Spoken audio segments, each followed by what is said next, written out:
This morning I have a question. Question came up, and I want to ask you, what if this is as good as it gets? I think there's some value in answering that question, and each person answering that question. And I wanted to talk a little bit about what I think the value is in answering that question. Well, and the question has to deal with acceptance. Can you accept things the way that they are?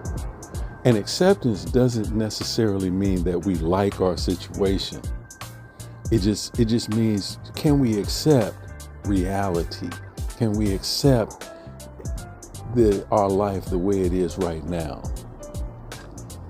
And I think the benefit in asking that question and triggering acceptance and cultivating acceptance and inviting acceptance into our life is that we can stop struggling. There's a real struggle when I try to impose my will on reality, when I try to change my reality. Let's say the sequence is bad. If I try to change reality before I really accept my situation, I can't really do it. One of the things that comes up for me is, I think if you really want to be sick, if you really want to drive yourself crazy, if you really want to drive everybody around you crazy, keep trying to change things that you have no control over. Keep trying to change things that you have no power over. Keep trying to change reality. I think for me, a better approach is for me to try to, as best I can, to fully accept my situation. And then things change because my energy shifts.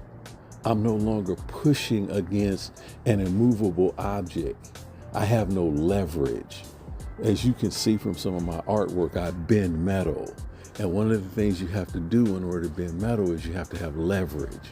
You won't be able to do it with your bare strength. You need to find something to use as leverage. And so a shift in attitude, an invitation to accept the situation is a way to have leverage in life, I think. And then that shift allows me to focus on what I can do, not what I can't do. And that gets back to that serenity prayer that's so important. God grant me the serenity to accept the things I cannot change, the courage to change the things I can, and the wisdom to know the difference. So we're calling on acceptance and wisdom to know what I can change and what I can't change. And then when I'm not struggling against things, when I'm not struggling against reality, I'm less uptight. I don't know about you, but I'm less uptight when I'm not struggling against reality, when I'm dealing with reality like an adult, when I'm